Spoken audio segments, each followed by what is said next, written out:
Short manga really might be one of the most underrated experiences in anime and manga culture. Because there's something about sitting down for 1, 2 hours and finishing an entire story in one go. There's no waiting for weekly drops, no 300 chapter commitment, just straight story. And recently, I read this manga called All You Need Is Kill. And honestly, it's pretty surprising. It's like way, way better than I expected. Now, the reason I even started this manga is mainly because of the art. The artist of this manga is Takashi Obata, the same artist behind Death Note. And if you've ever read Death Note, then you should already know this man does not miss when it comes to paneling and like the whole style of the manga. As the manga starts, we're dropped onto this battlefield, and we see this dying soldier looking up at this other soldier standing over him. The whole scene feels pretty depressing and hopeless. But then, in the very next panel, we follow this same soldier waking up from a dream, and we realize the whole battlefield was actually a dream. And this soldier right here is our MC, Kenji Kiara. And from there, we start learning more about the world. Basically, humanity is getting cooked by these alien creatures called mimics, and soldiers fight them using these huge mechanical jackets. And I'm usually I'm not really a mech guy, but this manga never really feels like a mech manga. It feels more like a war story mixed with psycho horror. Now, immediately after waking up, he gets handed this paper by this dude named Jin Yunobaru. And Jin basically wants Kiji to sign his fake confession saying he stole alcohol so they can use it as an excuse to throw a party later that night. But then Kiji tells him that he already signed it before. And Jin says he didn't. And Kiji starts Loki questioning himself for a second.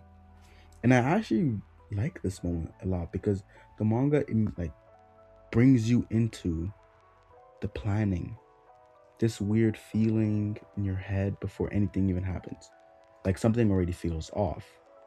And then we hear about Rika Vratsky, this absolute demon that leads the American forces. And from the way everybody talks about her, you would think Kaden from 2020 Mom Verge just entered the building. 2020 my verse.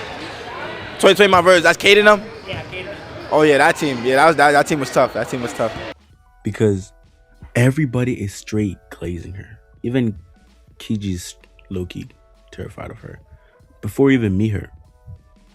Then we get this training scene where all the soldiers are doing push-ups while the sergeant is violating everybody. And this is where Kiji realizes that the dream he had earlier is literally playing out exactly the same in real life, which instantly makes everything feel way more unsettling. Then she walks over and starts doing push ups right beside Kiji, asking him why she keeps staring at her. And like, for a second, she almost feels weirdly normal, despite everybody treating her like some untouchable warrior. That's another thing I really liked about this manga. It gives characters aura without making them feel fake. Then, eventually, night falls and Jin throws the party he was talking about earlier. But Kiji stays alone in his room reading. And there's this really tough panel of him sitting on his bed holding this low microphone near his face. And maybe I'm reaching here, but it almost looks like a gun pointed at his own head. Like subconsciously he already knows death is waiting for him. Whether that is symbolism or intentional or not, the panel just stuck with me because like this manga is pretty pretty. So if you have an actual reason to leave a comment. Then the next morning arrives, and now it's time for the mission.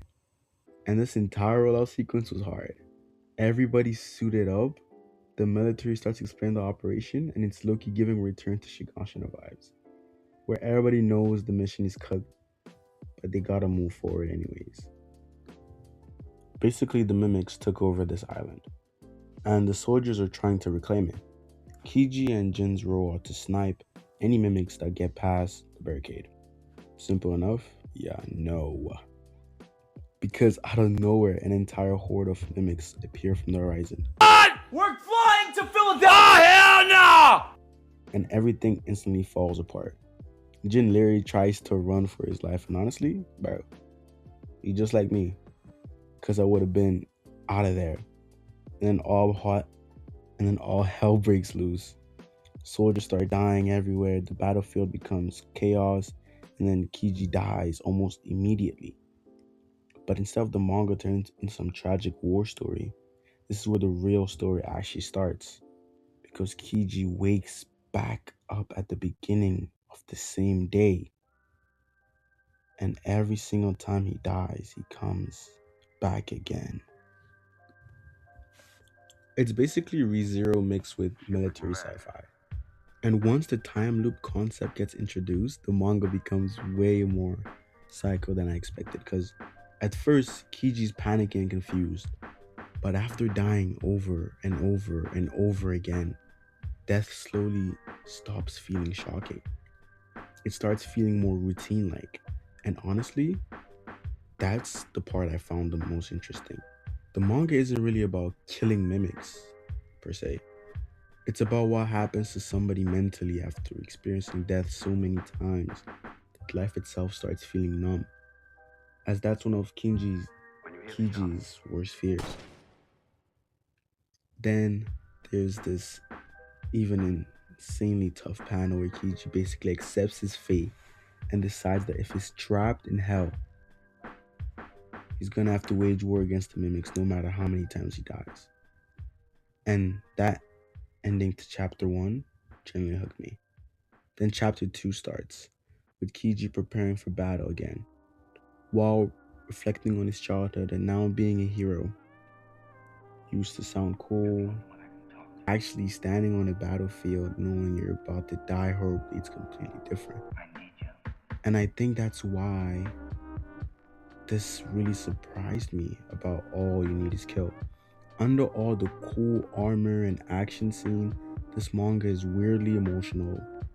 It's about fear, loneliness, repetition, and trying to find meaning when your life basically becomes an endless cycle of pain. But at the same time, it never forgets that. And now for the ratings. Okay, art/visual ratings. Honestly, this might be the easiest category here. Obata obviously carried. The facial expressions, the battlefield shots, the armor design, the design composition, all of it looks insane. Even simple scenes got aura. I'm giving the art an easy 10. Concept, a military sci-fi manga where the MC keeps dying and resetting the same day over and over again. Honestly sounds simple at first. Like, by itself, it's not really much. But how the manga uses the concept is what makes it special. It's not just, oh my gosh, reset, yes, to save the day. You actually feel the exhaustion and the hopelessness. And the hopelessness. A bit like ReZero. So I'd give this like a 9. 9 out of 10. The pacing is really solid, especially for only 17 chapters. It gets in, tells its story, and gets out without wasting your time. I do think some side characters and certain emotional moments could have had another chapter or two, but it's fine. So I'm giving the plot an 8 out of 10. Characters? Kiji surprised me a lot because at first he feels like your typical scared rookie, but once the loop starts stacking, you really start seeing the mental damage build up. Rita was cold, honestly, and every time she appeared, the manga got more interesting. I'm giving the characters an 8. Overall, that gives All You Need Is Kill a 35 out of 40 for me. Honestly, one of the best short manga I've read in a while, and definitely worth checking out. But let me know something in the comments. If you were stuck in Kiji's loop, how many deaths do you think you honestly could take before you completely like lose your mind? Because me personally, after death number 3, I'm out of here. And also, give me some manga recommendations because I'm trying to read more short stories like this. But yeah, that's gonna do it for today.